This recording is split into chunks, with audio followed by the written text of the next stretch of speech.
द्वारा उप जिलाधिकारी नवाबगंज जिला बरेली उत्तर प्रदेश में पुनः मंडी शुल्क लागू करने के विरोध में महोदय सबने निवेदन है कि पूर्व में आपके द्वारा मंडी शुल्क लाइसेंस व गेट पास व्यवस्था से मंडी स्थल से बाहर काम कर रहे व्यापारियों को मुक्त कर दिया था। इससे छोटा व्यापार कर रहे व्यापारियों को नवजीवन मिल गया, उन्हें स्टेप लाइन से मुक्ति मिल गई। तो व्यापारी समाज के साथ मिलकर उत्तर प्रदेश उद्योग व्यापार मंडल बड़े स्तर पर आंदोलन करने को बाध्य होगा। धन्यवाद।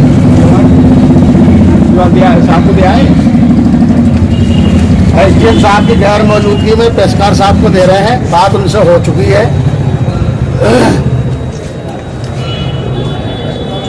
ठीक है साहब। नेताजी, आज आपने मंडी शुल्क को लेकर ज्ञापन दिया है एसडीएम कार्यालय में, तो क्या इसमें समस्याएं आ रही हैं?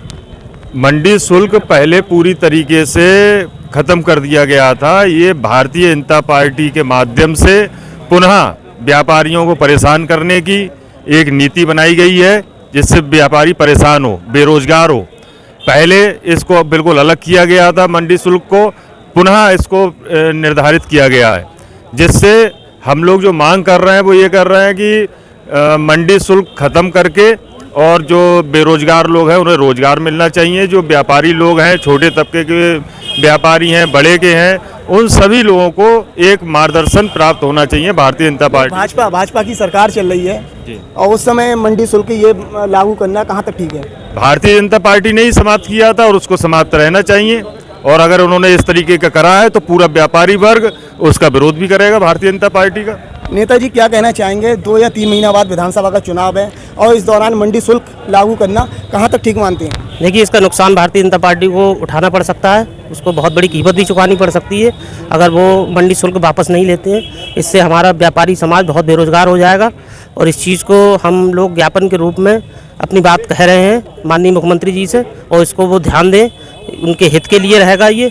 और मंडी शुल्क अगर नहीं हटाया गया तब क्या समर्थन करेंगे विधानसभा चुनाव में या विरोध करेंगे? देखिए, हम विरोध ये खुलकर नहीं कह सकते, लेकिन हम आपको ये बताना चाहते हैं कि व्यापारी वर्ग भारतीय जनता पार्टी से अलग हो सकता है। अलग हो सकता है जी। यदि व्यापारियों के लिए लाभ नहीं मिल पाया तो व्यापारी वर्ग एक प्रकार से खिन्न हो जाएगा पार्टी से, और इसीलिए हम ज्ञापन के रूप में माननीय मुख्यमंत्री जी को अपनी बात पहुंचाना चाहते हैं।